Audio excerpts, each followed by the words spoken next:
You there, Pete? I've just asked you to unmute. I'm here.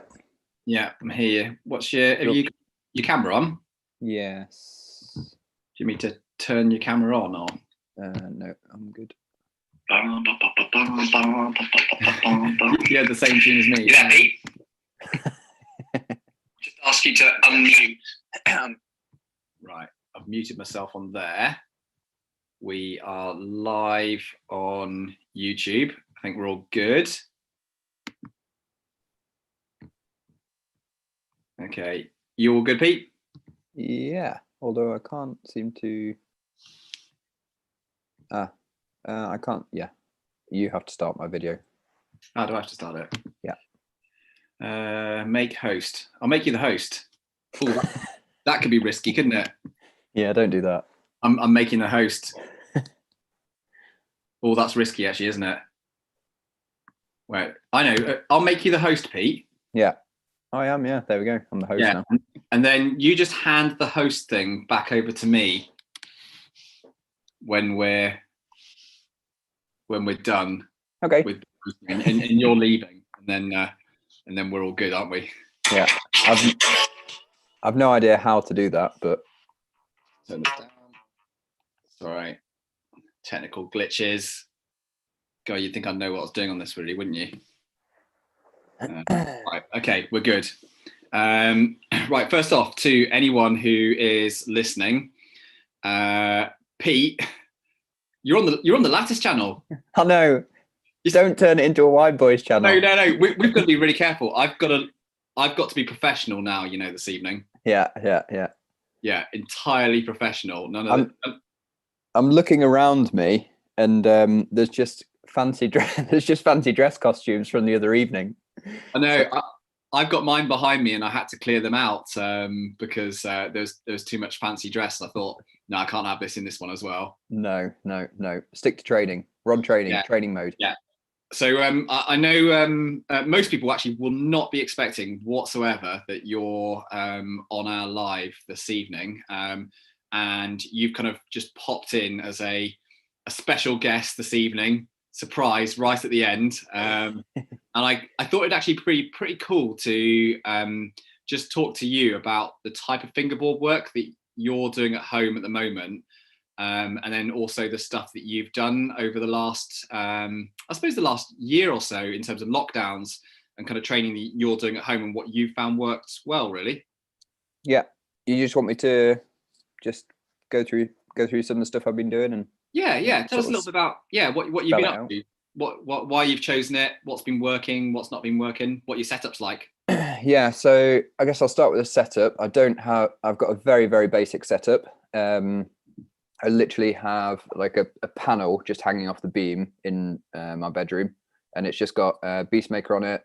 And then below that, I've added some 10mm, 8mm, 6mm, and 4mm edges. Yeah. So that's all I have. And then I have like a sort of hot semi hand jam, like pull-up bar type thing. So that's basically what I have. It's really basic, no board or anything like that. And I guess at the start of 2020, I decided that I was going to like make a conscious effort to improve my finger strength, because I've always been one of those people who've been really good at crimping, and really good at, as in full. Yeah, like full crimp, small holds, like pretty good at that, I would say in general, and also really good at like open-handed and pockets and monos. But in terms of that sort of like basic, what you just like class as basic finger strength, you know, that medium size edge in a sort of open hand half crimp position, I've generally been pretty weak at that. You know, basically like what you guys do at Lattice in terms of like testing finger strength. Yeah. And I've generally been pretty bad. So I thought I was going to make a conscious effort to, and I actually started all that before the whole like lockdown stuff happened. And how far would you say you are out in terms of sort of how many kg difference was there between, you know, half crimp versus full crimp, for example? Well, Like on a good day, and if I've been doing like a bit of crimping in recent times, then I was able to, the bottom edge of the Beastmaker, like the good 20 mil edge, I was able to like full crimp that and probably hang it for about 3 seconds. Sorry, on one arm. Yeah.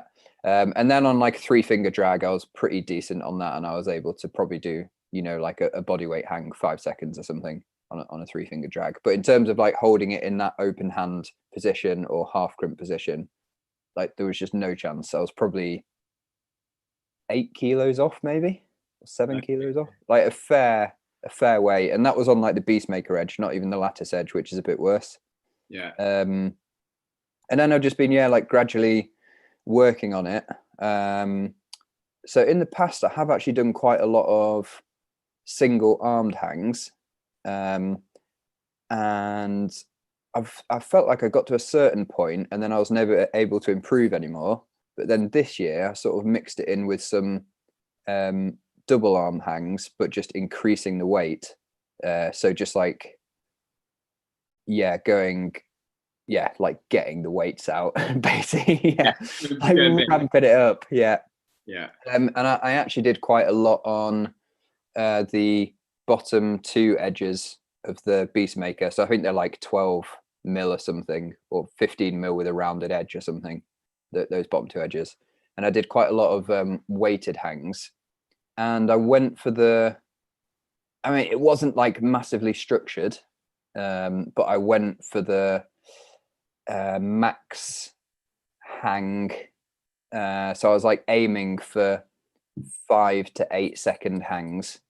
And basically I did quite a lot of pyramid things. So I'd start at like 10 to 15 kilos, do a 5 to 8 second hang, move it up by 5 kilos, 20 kilos, 5 to 8 second hang, until I like warmed into it, and then got all the way up to like max hang, which stopped at anywhere from around 40 to 50 kilos when I was doing all right.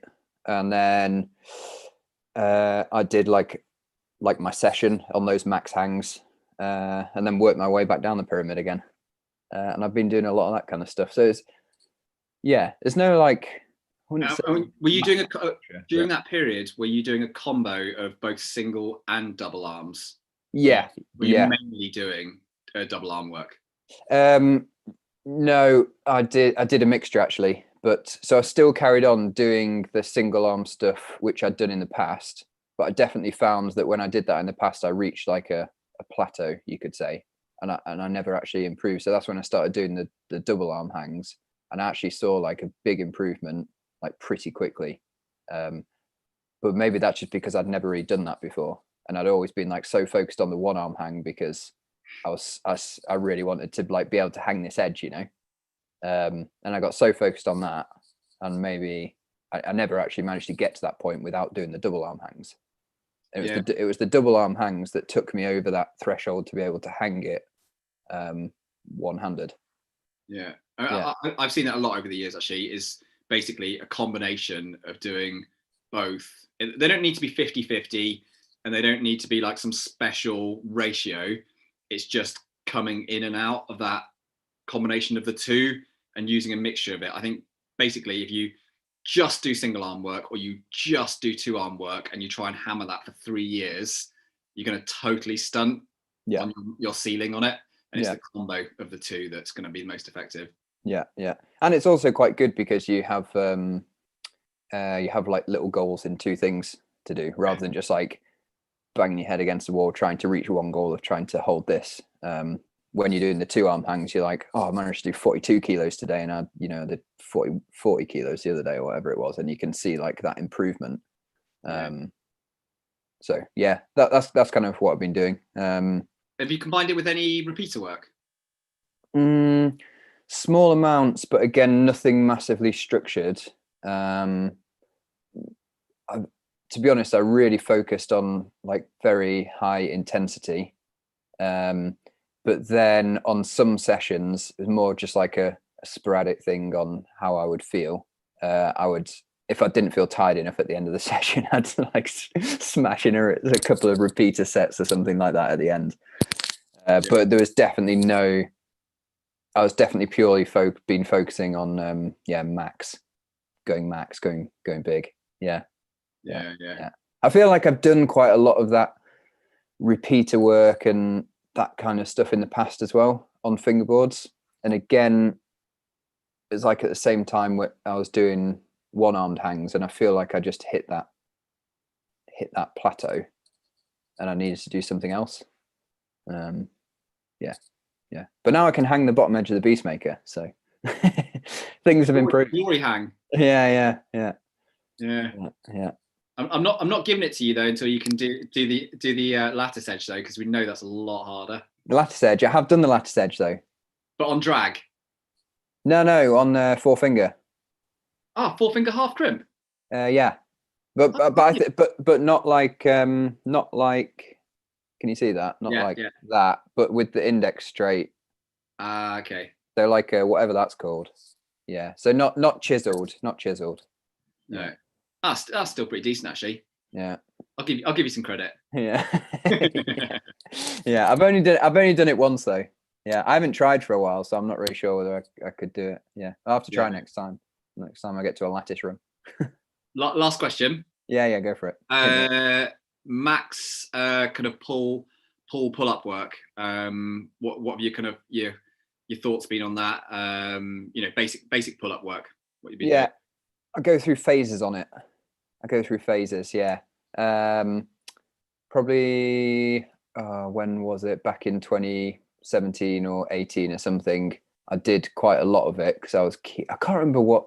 It was probably a project me and you were doing or something. It was probably to do with crack climbing, but I was keen on improving my like one arm pull and lock strength. So I was doing a lot of weighted pull-ups. I can't remember what project it was for now. But I remember, you know what? It was the same. I had the same sort of effect with the fingerboarding as with the pull-ups, because I wanted to improve my sort of like one arm pull and lock strength. And in the past, to do that, I've always done one arm pull and lock strength. And then I reached a plateau. Whereas I remember a year or a couple of years back when we must have been doing something for that, I changed it up a bit and I went for like two armed, but with lots of weight. And then I saw like a difference again. But it was something I'd never really done before that much. I'd done bits and bobs of it, but it's just about mixing it around, isn't it? And the other thing is that I always feel like for me, I get a one armor when I cross this 170% threshold. And I find it motivationally easier to focus on the 170% thing rather than the full one armor body weight. I don't know, just because you're getting to like 165%, 167, 68, you're still completing and you're doing the thing. Yeah. Whereas with your one armor, it always feels like you're kind of getting more out of the assistant. You know, if you like use a pulley in assistance, it just doesn't quite feel the same. And I just felt there was more progress from the two arm stuff actually. When I'd already done a lot of single arm methods that weren't working as well as I kind of wanted to. Yeah. But again, when I moved on to the two arm stuff, I was still doing the single arm stuff as well. So I still sort of carried on with that, but I just split it between the two. Whereas before I'd more been like you say, like trying to do the one arm thing with pulleys and stuff like that. But then I just, got the big weights out. Yeah. But I have to say at the moment, my one pull-up rep max isn't, or two pull-up rep max isn't that great. I haven't really been doing very much of it. So yeah. Mine drops off quite a lot when I don't do it. So yeah. Before I get you to hand me back over my hosting roles, we like kick everyone out of the live and just like do the leave job. Can you just tell everyone in 20 seconds, is your knee okay? I'm sorry to make you do this again, Pete. I know right. You must get asked this so much, but I can see loads of people in the YouTube on the comments. Comments asking about how your knee is. Okay, so the knee is about 6 weeks out now. So 6 weeks since I've done it. it's much better than it was, obviously. I can climb with 2 feet, but I just can't do the obvious things like heel hooking and deep rock overs and stuff like that. And I can't sit cross-legged. That hurts too much as well. But other than that, all good. Yeah. Yeah. Ah, cool. It's getting there though. Yeah. Thanks for asking, folks. You're vaguely young still, so Yeah, exactly. Yeah. you'll be all right. Yeah. Oh, well, thanks, Pete. This has Yeah. been Cheers great. for having me on. Yeah, no problem at all. I think if you just click on the little blue dots in the top where your face is, I think there's a little 3 dots, and you click on there. I think you can just make me host again. Yes, I can.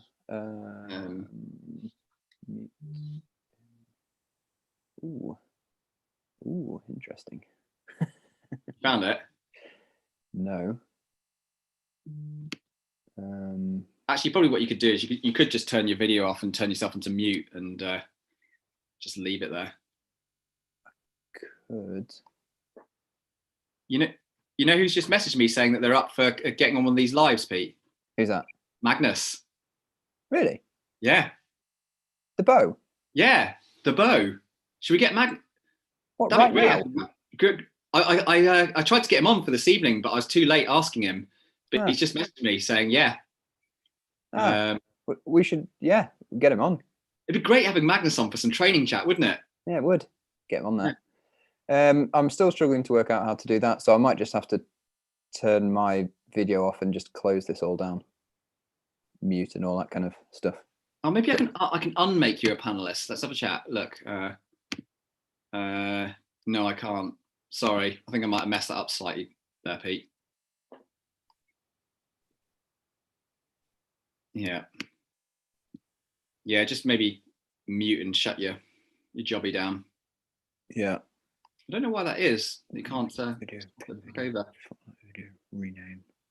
Yeah, I'm just going to stop. Okay, folks. Very good. I'll carry on watching on YouTube now. Yeah. Okay, team. Just don't forget to mute yourself. Yeah. Right. Thanks, Pete. That was awesome. And I will continue going through. I'm going to wade through all everyone's questions now and go through things. It's also cool to see that everyone's keen for some Magnus action. I'll get him on this channel, and I'll host a live Q&A with Magnus, which I think would be really cool. Going through loads. He's got an amazing perspective on all this stuff. Really interesting guy as well. So first question I've got here is got someone who has been doing a linked boulder session. So this is an anaerobic capacity session in their training, and instead of creating 2 new boulders for a training session, they've come up with the idea of climbing first, second and third boulder just after one another for 38, so like 40 moves in a row, and then having a 5-second rest just to chalk up between those things, and then repeating that 3 more times. Is that okay as a replacement for something which would be anaerobic capacity training? And I think my answer on this stuff always is that if you're looking at any training session that you're doing, however you're moderating your sets and your reps and your rest and your intensity, is that if the feeling that you're getting from that training and the kind of physiological response that you're feeling in session is similar between moderating different sets and reps and volumes, then they are quite swappable and you can move things in and out. But if you're doing a session where, for example, you're trying to achieve power out, for example, so a really hard anaerobic capacity session, and then you do something where you slightly tweak the sets and reps with it or the rest, and then you're not getting this power out feeling, even though you might have only made small tweaks in that session, if you're not getting that kind of feeling, there's a good chance that you've really kind of messed things up and are not going to see the same kind of physiological adaptation or training response from that training session. So I think as a whole, you can more or less go on the what does it feel like to experience these sets, reps, training intensity.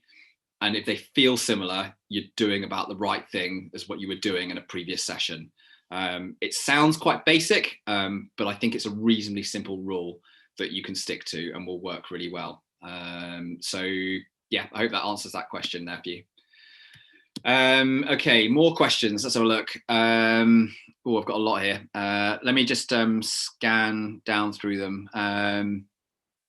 Okay, question here from someone who's an older climber, 35, with a newborn coming soon, and expect many sleepless nights. Welcome to my world. Although I don't get many sleepless nights anymore. That's a lot easier. Assuming warm up, is finger training safe in terms of injury if sleep has been lacking? Okay, good question. So I think I would never describe any high intensity training as safe, because this basically puts an assumption that any form of high intensity training is without risk, and high intensity training very definitely comes with risk, as does any form of training overload. So I think that's really important to realize. And then secondly is, how can this be impacted with sleep? And I would say, in my good intense 10 years of like doing a lot of climbing coaching, and specifically now, is that in the short term, I think sleep actually has relatively low impact on injury incidents and training performance, or just performance in general in the short term. So if we're talking 1, 2, 3 poor nights of sleep, across the board, I more or less see not that big an impact. But when you start to add it up and it becomes more of a chronic issue, 1 week, a month, 6 months, then that's where you're going to see issues, I think. And that's what I've seen in my own climbing, and then also with clients that I've worked over the years. So don't overly worry about the acute or short periods. I haven't seen anecdotally huge issues of this, as long as you're careful and stuff doesn't feel wrong. But in the long term, the chronic issues, yes, very definitely some impact there. So yeah, be careful with that for sure. I managed it by periodizing my training a lot more across the day. So as a new dad, I did a lot more split training. So training in the morning, a little bit in the afternoon, some in the evening, and just splitting it out as to when I'd eaten well, had a bit of rest, and I felt okay. So it's tricky, and good luck with the birth. That's a whole epic experience in its own. Question: is this wide training or lattice boys? That's a good question. We should have called it, lattice boys. I expect that confused a lot of people with Pete being on this here in the morning. But yeah, that was this is very definitely a lattice thing. Pete works down in the trading estate where we're based in Chesterfield as well, so we see him a lot. Comes in and trains and everything. So, and obviously we're good friends. How much do I bench press? Actually, do you know what? This came up in conversation the other day. I was talking to it about Pete. When I'm in a bench pressing cycle, so I'm actually doing some of it, so twice a week, typically, maybe up to 3 times a week, I'll be about body weight for bench press, so about 70 kilos. I'm not a 50 kilo bench presser, and I'm certainly not a 90 or 100 kilo bench presser. I'm about body weight.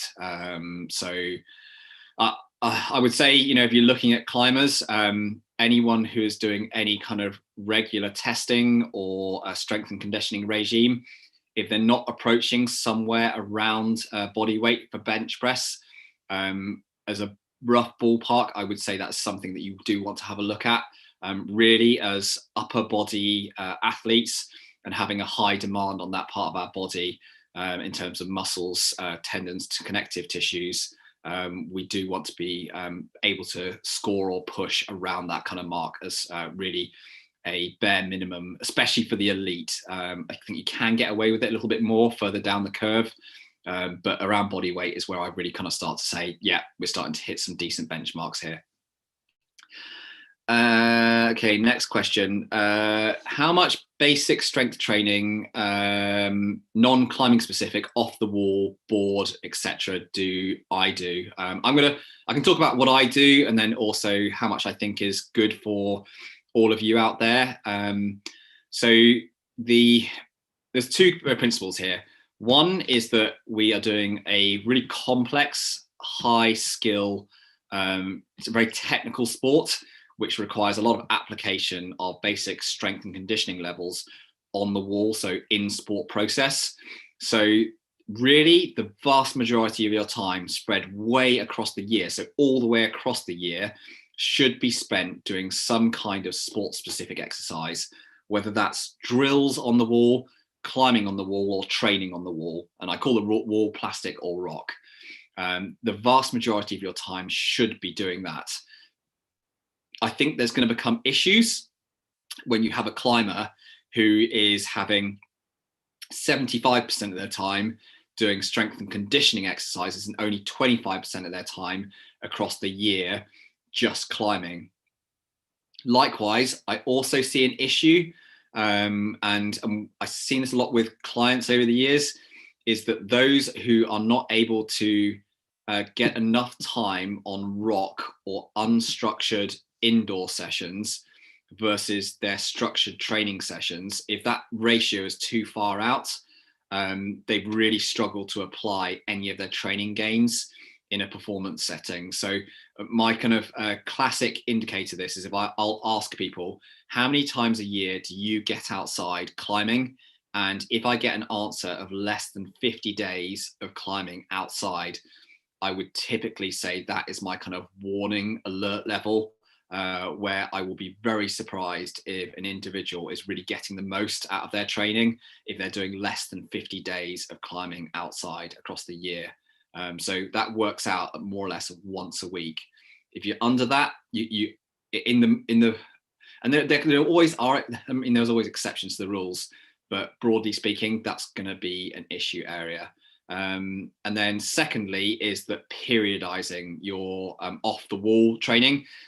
So I'm very happy with an athlete who, let's say we're in this time of the year, we're in the winter, you can't get to the walls, you can't train on a board, and actually you're doing a lot of strength and conditioning because that's all that's available to you, and you really want to work on those as a focus, then it's entirely okay to be working on something for 6 weeks, 12 weeks, maybe a little bit longer with quite a heavy focus towards strength and conditioning, as long as you periodize that skill and technique work back into the right part of the year and weight that appropriately and match that up with your goals, the traveling you might be doing, the projects you're trying. So it's a balance, and it has to be realistic. Any plans of adding rehab exercises to the Crimped app? I wouldn't say specifically rehab to the Crimped app. It's maybe more prehab and more strength and conditioning exercises. I think Ollie, as in Ollie Tour, I think he added and wrote up maybe another 50 strength and conditioning sessions this past week, which I think are all getting uploaded onto Crimped over the next couple of weeks, with videos and photos and everything like that. So that's coming on board, and so there's plenty more in the pipeline. I think just maybe not what I would call rehab focus, or won't go into a rehab section within Crimped, at least not in the short term that I know of or have plans for. Okay, let's have a look at some more questions. Is it too early to start using a hangboard if I'm 15 and have been climbing for a year? Ooh, good question. This is to Alan. So Alan, what climbing grade does he climb? V6 in the gym. Okay, so in this scenario, Alan, you've only been climbing a year and you've clearly got to really good ability very quickly. Like, I think it took me maybe 5 years to get to about V6, maybe a little bit less. And so this might actually arguably be a time under the right supervision and the right structuring to look at some kind of fingerboard training. And I say this because you can moderate load, so volume and intensity, and then also the structure of your training and the kind of specific loading, so not kind of too dynamic and too aggressive, very easily on a fingerboard, and you can really control for it. Because in your other scenario here is you're only a year into your training, and now you're going to be naturally going, well, I want to climb V7s, I want to climb V8s, I want to try V9s, and you're going to be putting more and more intense dynamic loading on those finger joints, and arguably the connective tissues, the soft tissues in the hands, wrist, fingers are not going to be as adapted as they will be in 3 years' time, 5 years' time to that. So you perhaps actually need to be more conservative with loading, which would, I would say this is a very good time to start to look at that kind of regime. I would say though, that just go and speak to someone who has plenty of experience with this, and make sure that you get the right kind of supervision with this. Don't just throw yourself into some random program, or go to a website and go, oh, this was the V8 fingerboard program, some generic kind of cookie cutter scenario. I think you do want to be really careful with that. But I've been training juniors on a fingerboard for consistently for the last decade. And in fact, we've seen injury incident rates go down by doing that, but in the appropriate setting. So I am very definitely not anti fingerboards for juniors, especially under the right circumstances. So yeah, that's what I think. Okay, another question. Let's go down to loads of people answering Alan's questions. Thanks everyone. That's really cool. Okay, hi Lucas. So we got a question from Lucas. My elbows got irritated in the last weekend from too intense training and climbing recently. My physio diagnosed me nerve irritation. To what point is it reasonable to climb and train?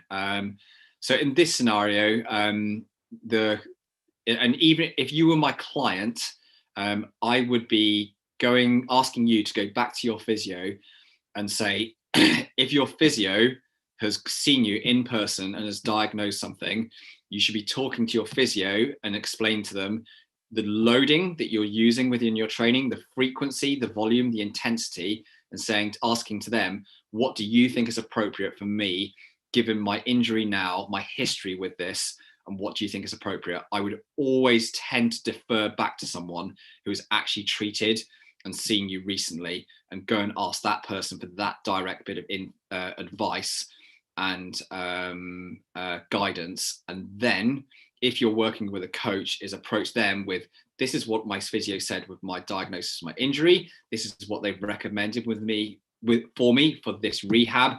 What do you think as a climbing coach? So they've got a bigger picture. And that's what I would almost always do in that kind of scenario. Whether you were asking me on YouTube or whether you were one of my clients.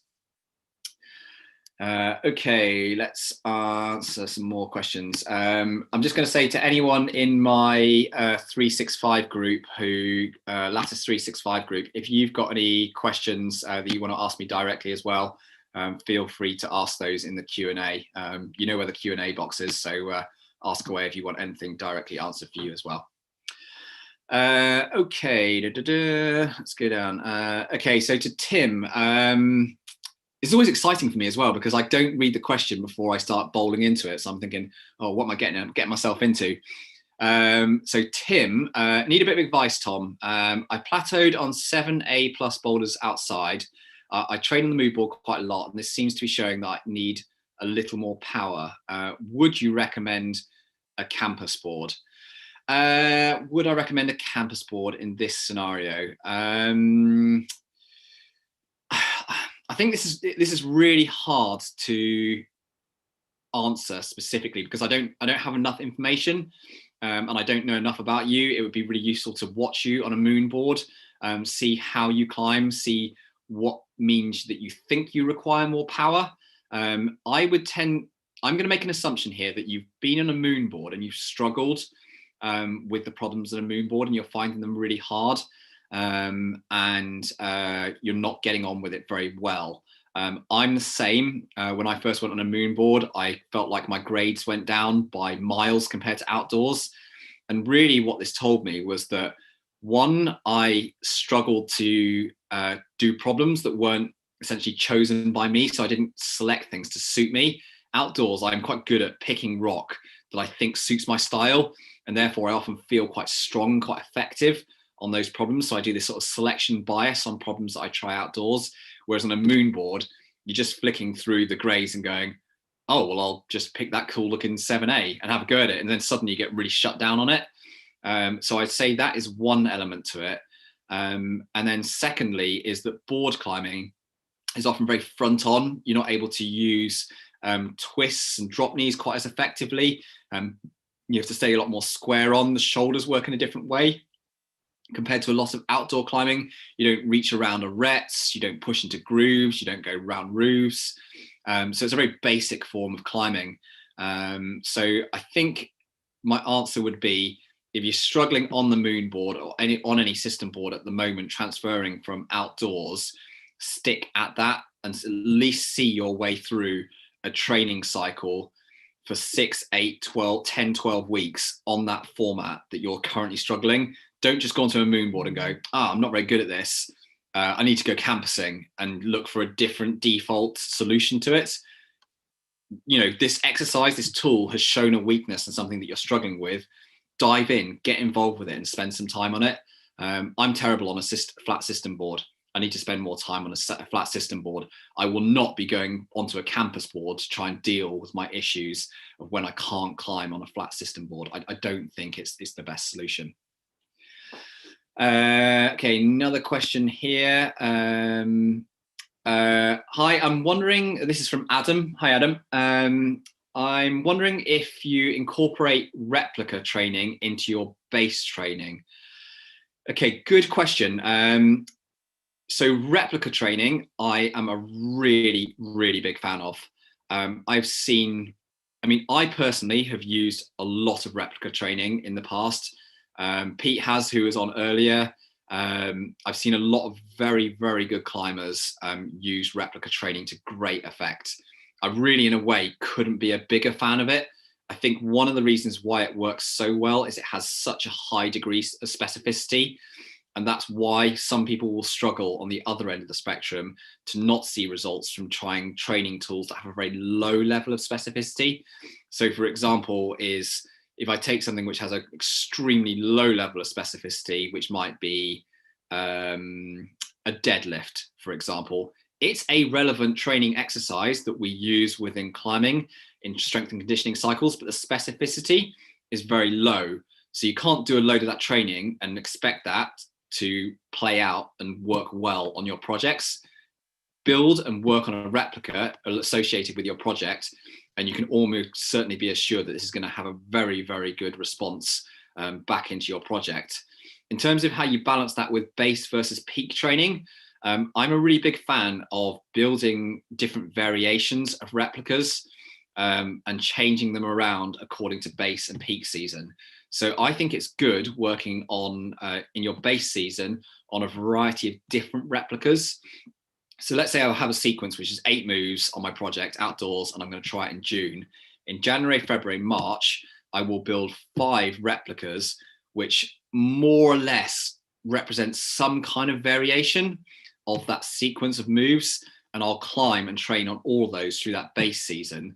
But then as I move into the peak season, I'll really dial it down into exactly the right size holds, the positions, the size of foot holds, the length of moves, everything to much more match up with that project. And one of the reasons that I do that is I think it's important to have a base of variety and variation during the base period so that you don't end up with injuries, stagnation, tweaks, and lower training response from just hammering the same thing non-stop. So you'll see the same thing, like if my cellar training is quite broad in the winter time, but then as I get closer and closer towards actually going on a trip, I'll tend to work on just one project and won't really do anything else for a couple of months. So that's how I see replica training working best within training. So I hope that's useful. I can see a few comments here of people laughing that 35 is older. I know, it hurts, doesn't it? I mean, I'm 40 and I don't feel old at all. In fact, it kind of constantly frustrates me that my mind feels about 20 years old, but my body clearly is feeling more like it's 40. But I can still train really hard and I can still do everything right. So that's great. And I can still see plenty of improvements. So, you know, stick at it. Like 40 is very definitely not over the hill. Okay, another question. Let's have a look. Oh, actually, so I just seen a question here, a comment here, back to Tim about the campus board, saying that the campus board is quite dangerous. I'd like to kind of just dispel perhaps a little bit of a myth on this. Is in my opinion and experience as a coach, the campus board itself is not a dangerous tool. It depends on how you use that campus board, and that is the key.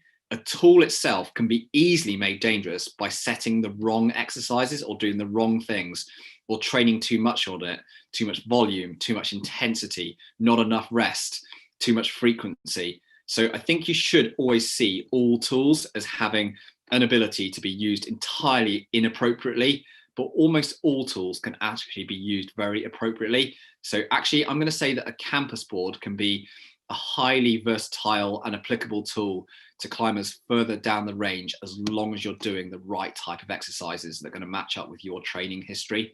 So yeah, I think that's an important point to make. I don't want to kind of like demonize campus boards. I think that they're still a great tool for a variety of climbers used in the right way. David Wright asking about whether one-arm pull-ups are worth training. One-arm pull-ups, are they worth training? One-arm pull-ups and or variations of one-arm pull-ups I think are worth training, mainly because it loads the arm and shoulder and back, especially upper back, in a highly sport-specific manner, so a manner specific to climbing, because we often, when we do climbing movement, we load that shoulder much higher than the other side, which may not be doing a great deal of work. And we also have a lot of moves where we're often expected to heavily load one side of the body on that shoulder for just a few short seconds. So I think it is a relevant exercise, but it just can't be over-egged. Just don't drop everything else for it. So it has a place. Of course, it's a great showboating exercise, but it's also a good profiling marker tool as well. So for anyone that wasn't listening earlier on, you're more or less looking at a one-arm pull-up will kick in, or the ability to do one will kick in around the ability to do a body weight, to do a two-arm pull-up at 170% of body weight. So that's your own body weight, which is the 100, and then 70% added onto your body weight. It's more or less around that range. Some people are down at 165, some people are more up at 175. So you don't just need to do one-arm work to be able to do those one-arm pull-ups. Okay, let's go for another question. Oh, actually, here's a good question. Is it possible to report bugs in Crimped? Yes, it is possible to report bugs in Crimped. So if you're using our training app, you just email support@crimped.com. So the word support at, and then Crimped, obviously without the E, so CRIMPD.com, and send those through to there, and Peter will get back to you. And it's really important actually that people do report bugs back to us, because that enables us to improve and constantly modify the app. And we're quite a small team still, so we really value that. And we have so many different types of users across Android and iOS and all the different forms of phones that you're all using. So yeah, super important. So thanks very much for anyone who reports those bugs. You might think you're being a pain to us, but we really like it. It's really appreciated. Okay, another question. So this is the Multi-Clown 1000. That sounds like a new type of fingerboard there. Hi Tom, with all the hangboard sessions on the Crimped app, what do you recommend for a basic program to combine them? Currently on my days, I do max hangs and then a few sets of hangboard pull-ups. So in terms of a basic program within the Crimped app, then what's important to note is that, first of all, to do any sessions in Crimped, you want to go and do a testing session in the Crimped app, which means that your scores and your intensities will program into the rest of the app. So if you do the testing and find out your max score, you can get your results transcribed into the rest of the sessions. So if you could hang with, 100 kilos of total weight, your body weight plus 30 kilos, so 70 plus 30, so it's 100, and then you're doing a 90% session in the Crimped app, it will work out how many kilos to add to you. So that's the first thing to get covered. And then secondly is, in terms of building yourself a basic program, is that you want to look at something initially which is relatively simple. So I typically look at stuff around either repeater work or max hang work, and you want to match up the amount of training you do to match your training history.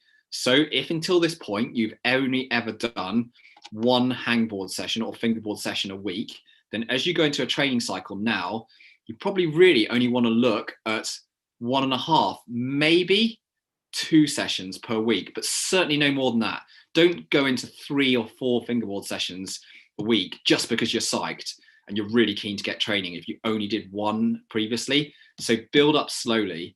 And then secondly is what we do with all of our training plans and the clients that we work with is that we operate on a work rest cycle. So these training mesocycles. So we have people work 1, 2, 3 hard weeks, and then a nice, really nice rest week. So easy week. And then they come back into a work block. So 3 hard, 1 very easy. For climbers who find that they overtrain easily, or younger climbers or climbers who struggle with recovery, so some of the older climbers, we often move to a 2-to-1 work to rest ratio. So 2 hard weeks and then 1 rest week. A lot of people come back to me and go, oh, I felt great after 3 weeks. I just want to keep going. My scores keep going up. I shouldn't have a rest week. No, no, no. Take your rest week. It's there. You had that adaptation. You've made progress in your scores because you've been achieving overload. That's your perfect signal that you're doing the right thing here. So if you've been achieving overload consistently for 3 weeks, let your body overcome this and properly rest from it, because it's a significant load and you need to adapt and you need to recover from it. You're not going to lose all your gains over just 1 light week. And it will be so much better prepare yourself for that next training cycle that you come into. People always forget this, that they get psyched on their rest weeks and they don't put enough rest time in. And then they're going into another 3-week hard block and they get midway through to week 2 and they're just wasted because they never took that rest week and they really regret it. So take your rest weeks. They're really, really important. The reason why we improve is because we do our work, but we also do our rest. Our bodies need it, absolutely need it. It's just critical. And if anyone doesn't do it, you're going to really struggle with any of your training long term. You'll get away with it a little while, but it'll become a problem. Okay, another question here from Chris. Hi, Tom. Are there any generalized recommendations that you can give for those of us who have very low work capacity for climbing? I had this issue with distance running, and I just dropped my mileage and focused on high intensity interval work. However, with climbing, I feel like if I don't climb enough, I will never improve. So with this question, I think this is a case of getting your mindset around the fact that bodies do not suddenly stop adapting because you don't throw volume at it. This just isn't the case. I think you can get into this mindset, especially if you're a good endurance climber, good endurance runner, cyclist, that you've got to take everything on a volume basis. And that's how you achieve your overload or your loading. But you can very definitely achieve it through intensity. And I've fallen into this trap myself, that I felt like I could only do that through volume. And yes, I can achieve overload by volume, but actually I don't get the best response in the long term. I might be able to get some response from in the short term and I feel fitter and sometimes stronger. But actually, if I dial it right back and I focus on the quality and the intensity being very, very high, really, really good. So high intention on those sessions when I'm going in for that highly intense work, but with plenty of fresh, don't always finish exhausted, I do see the training response. Because when it comes down to it, if you're achieving overload and you're stressing your body and you're pushing it hard, then you're going to see that overload and that adaptation, and you're going to feel fitter, stronger, more powerful, whatever kind of training methodology that you're using. So yeah, you may feel like this is what's going to happen. And if you don't train enough volume, you're not going to get something out of it. But that's where you want to work with your coach or with your own training program to make sure that you are achieving that overload through that intensity. And it's definitely possible. I haven't come across someone yet who doesn't achieve overload when they really look at it, even when doing just short sets and reps and high intensity work. You've got to accept, of course, that if you were on a big volume fitness drive, you're going to lose that during that period. But ultimately, what's important to you? Are you trying to get stronger? If it's trying to get stronger, then that's what you're going to have to focus on. I know it sounds like it's easy for me to say this, but I have to do this myself, and I find it a real battle, and I constantly struggle with this because I love volume and I love getting really exhausted. That's one of the downfalls of loving that kind of stuff. Okay, question from Philip Matek. What are my thoughts on climbing on wooden holds? Yeah, brilliant. Love wooden holds for training. I think they're some of the very best. Really skin friendly. You can't hang a great deal of friction on them as well. And I think it's one of the reasons why hangboards also moved away from being polyester resin hangboards, is they were just horrible. They wrecked your skin. You could use friction too much. They weren't very nice on cold days as well. So yeah, love wooden holds. I use them almost exclusively for training, and I don't really use anything else. Yeah, if you want to get me on PU and PE holds, it's got to be a bit warmer, and I've got to be prepared to lose quite a bit of skin. Okay, let's look at some more questions. Yeah, thanks for everyone who's saying that the Crimped app is really good. Yeah, get on there and download it, everyone. It's free as well. There's no cost to it. It's got logbooks, analytics, there's loads of sessions on it. So yeah, no problem at all. And we're always developing it because we work really hard on that. Okay, so a question here. Okay, so this is from Mikros. Hey Tom, I climb around 6B plus lead and sport climbing. What should I focus on? I want to improve lead and sport, but not bouldering.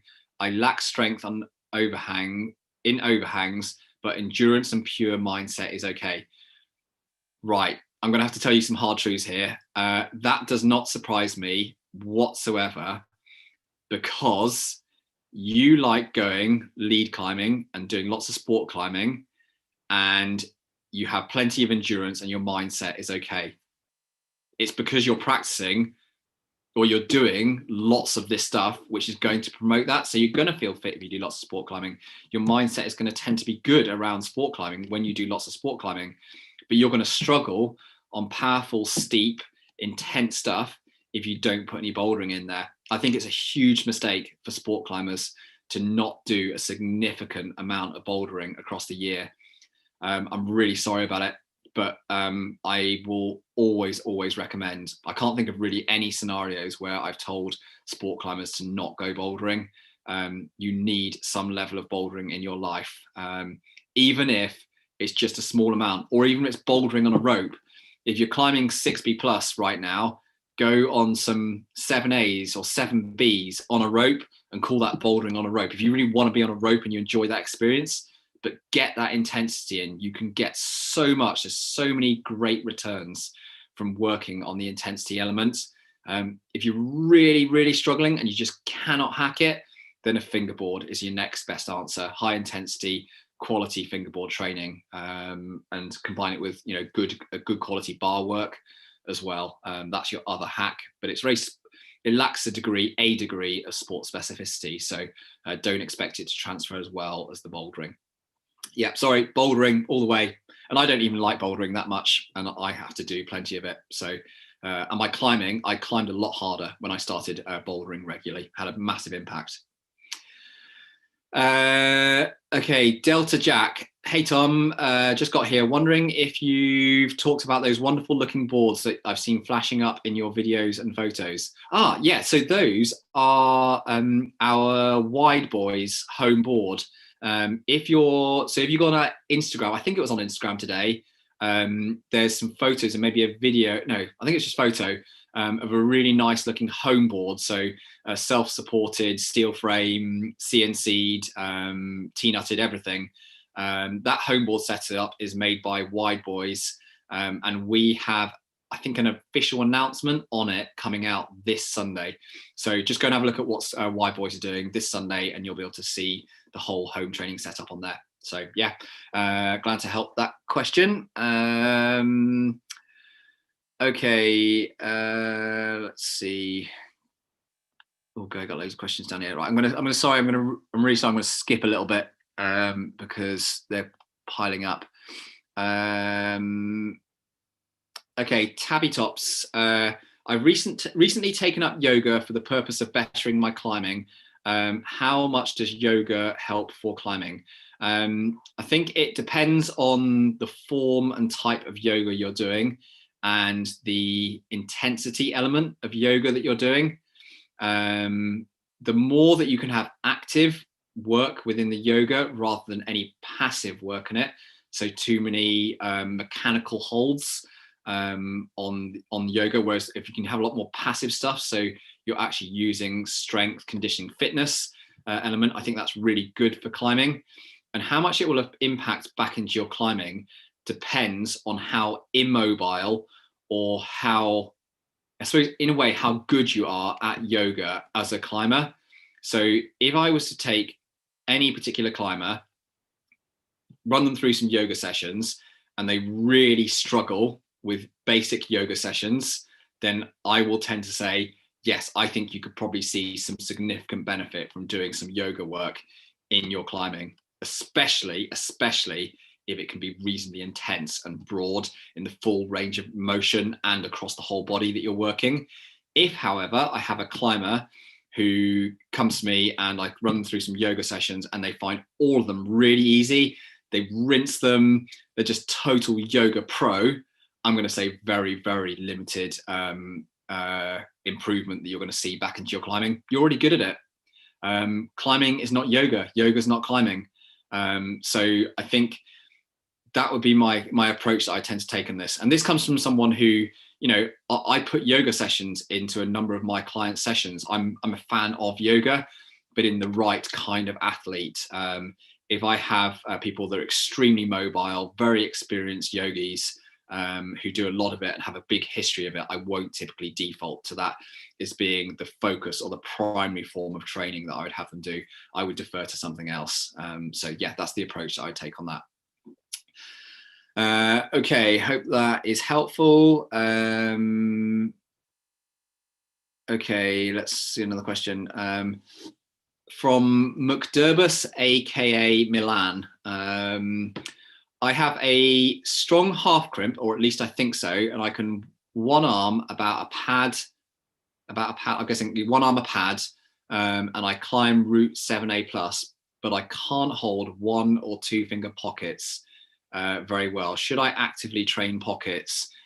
If, then how? Okay, so if you can one arm a single pad edge in a half crimp position, but you can't hold, although if you're saying you can't hold 1 or 2 finger pockets very well, I don't know how high your expectations are for that. So if you think that you should be able to one arm a mono or a 2 finger pocket and one arm it on the same edge, then I'd say no, your expectations are too high. You shouldn't be able to do that. That's really hard, and that's the next level above. But if you can't hang easily at body weight on the same edge, or with perhaps 5 kilos added, then yes, I think you perhaps have a major disparity there.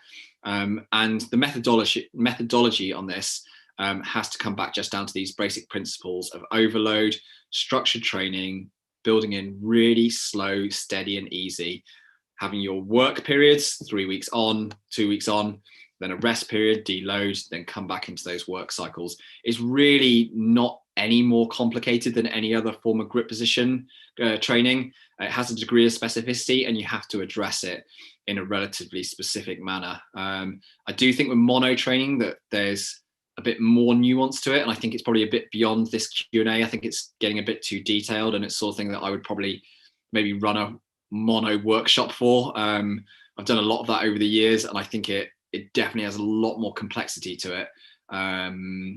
And yeah, there's a lot of cool stuff to do with that. So yeah, I can't specifically answer on the monos, I don't think, on this one, not without going off on a major tangent and spending 15 minutes talking about it. Okay, another question here.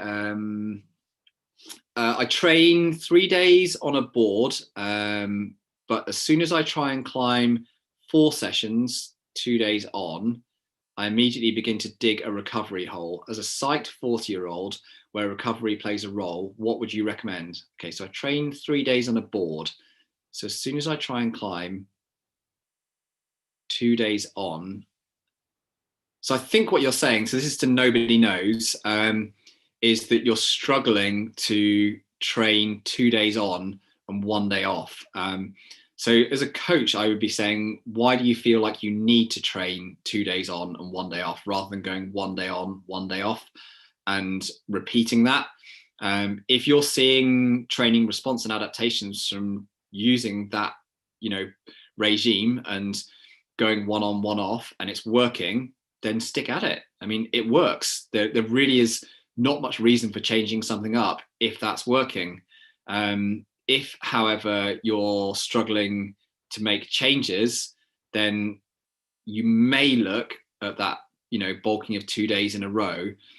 But on the whole, I would say if you're finding yourself digging yourself a hole in 2 days back to back, I would probably look for you in this individual case as doing split sessions across a single day and still keeping it 1 on, 1 off. So I'd do a morning and an evening session on the Monday, take all of the Tuesday off, come back, do a morning and an evening session on the Wednesday, all of Thursday off, and then repeat again on the Friday if you're training 3 days across the week.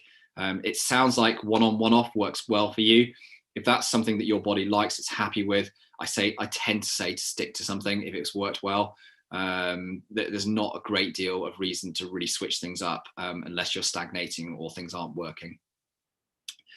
Okay, I'm going to do 2 more questions and then I'm going to make a move and tidy things up. I'll probably do like a couple of round out things. Next question. Opinion on arcing for bouldering. Many suggest it, but I feel like it's junk volume and takes away from high intensity sessions. This is from Socrates. Socrates. Arcing for bouldering. It depends on what part of your trainings, like long-term training cycle you're on, and what part of training history you are, and where you're trying to go as an athlete.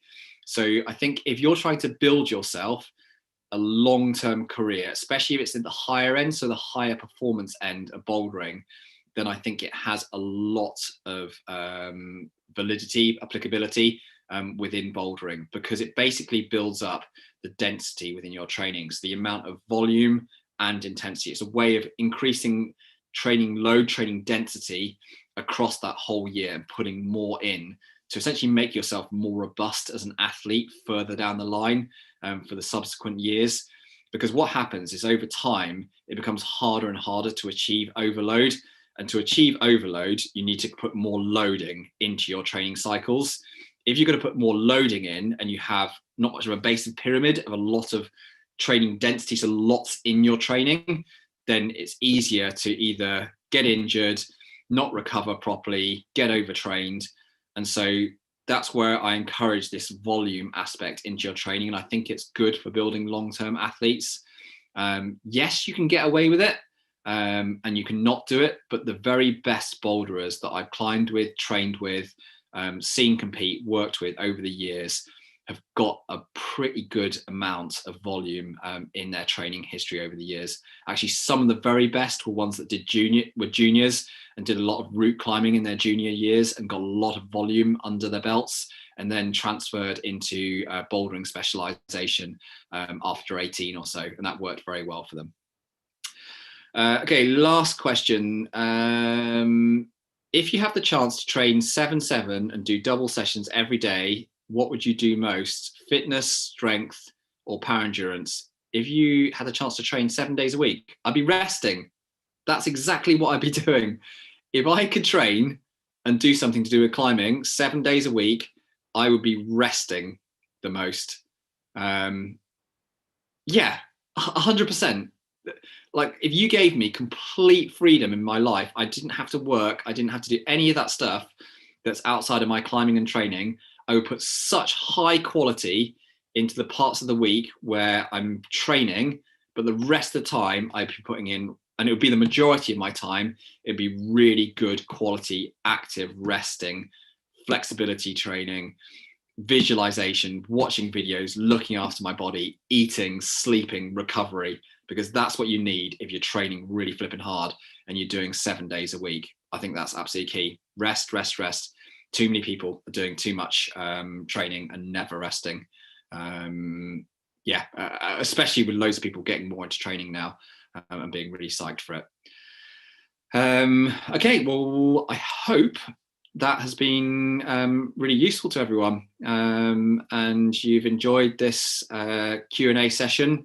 For any of you who would like more of this stuff, these kind of questions answered on a regular basis, and you can get access to myself, to our physio, to our nutritionist. You can come and join our Lattice 365. Some of the group people in this chat on a private Zoom with me at the moment. And you can ask questions any day of the week. You can get them answered. So any of the questions that you've seen in this in this YouTube comment stream, you can just go into our Lattice 365 Facebook group and ask those questions on a daily basis, and you'll get a nutritionist or me or another one of my coaches answering those questions for you, and that's there 365 days of the year. So I really want to just keep reminding people that that service is there. We set that up to be the kind of highest access, lowest cost service available to people. You don't need to be on a training plan or anything like that. It's like really low commitment, but you can get a lot of access to different stuff. And then otherwise, just, keep psyched, keep moving, keep doing stuff. For all of you on lockdowns and not being able to do stuff at the moment, I know it's really hard. And that's why I'll keep, doing this stuff with the live Q&As, because I hope that this is, benefit to all of you out there, and keeps you all on the training wagon, and keeping moving and motivated and everything like that. We've got what else is coming up? I think we've got another YouTube coming out on Sunday, which is all to do with RPE training. And then we've got some more stuff coming out on the podcast. With that, we've got a whole load of new sessions coming out on Crimped. For our premium plan users, anyone who's listening, we've got a big new feature release that's coming out to you, which I think the first beta testers or first clients are being rolled onto that at the end of this month, which is really cool. And we have a load more mobility, weighted mobility, flexibility stuff, which is coming out at the moment. Mina's working on a new nutrition assessment and profiling package. But yeah, there's loads going on at the moment. So yeah, thanks to everyone for supporting us and being psyched and all that sort of stuff. And I will see you all online again very soon. Thanks to everyone on the 365ers. We'll see you all very much again soon, and have a good evening, everyone. And I will sign out. See you, everyone. Bye.